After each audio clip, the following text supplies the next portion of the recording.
윤석열 대통령이 3.1절 기념사에서 한일 양국의 과거가 아니라 미래를 강조한 것을 놓고 민주당이 거센 비난을 쏟아내고 있습니다. 민주당 김의겸 대변인은 이게 정말 대한민국 대통령의 기념사가 맞느냐, 일본의 식민지 지배를 정당화하는 논리라고 주장했습니다. 어이가 없습니다. 일본과 협력해야 한다고 말하면 그것이 식민지 지배 정당화입니까? 혹시 민주당은 선택적 기억 상실증에 걸린 게 아닙니까? 민주당에게 묻습니다. 원수 일본과 화해를 시도하고 일본에게 감사까지 표시한 김대중 전 대통령은 용서받지 못할 매국노입니까? 아니면 토착 외구입니까?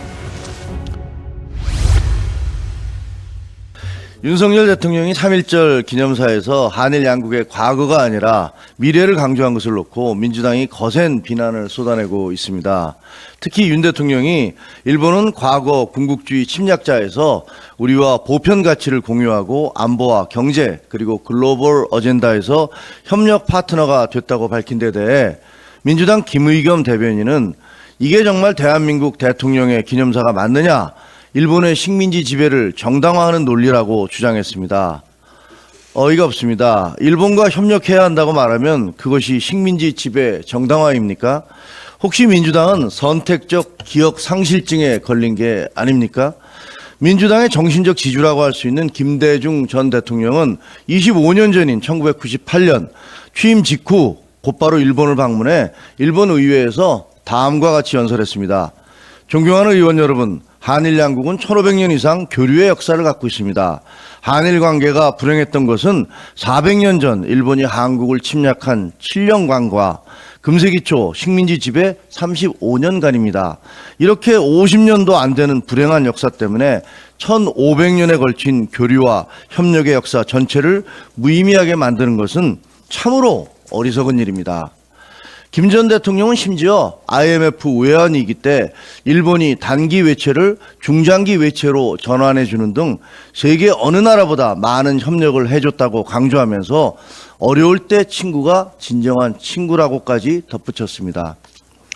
일본 문화의 한국 진출을 전격 허용하고 일왕을 천황이라 부르고 1989년 히로히토 일왕이 사망했을 때 주한 일본 대사관을 찾아가 머리 숙여 조문한 것도 김대중 전 대통령이었습니다.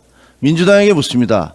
원수 일본과 화해를 시도하고 일본에게 감사까지 표시한 김대중 전 대통령은 용서받지 못할 매국노입니까? 아니면 토착 외구입니까? 민주당은 수백만 명의 인명을 앗아간 6.25 전쟁의 전범 국가인 북한에 대해선 입도 뻥끗하지 않습니다.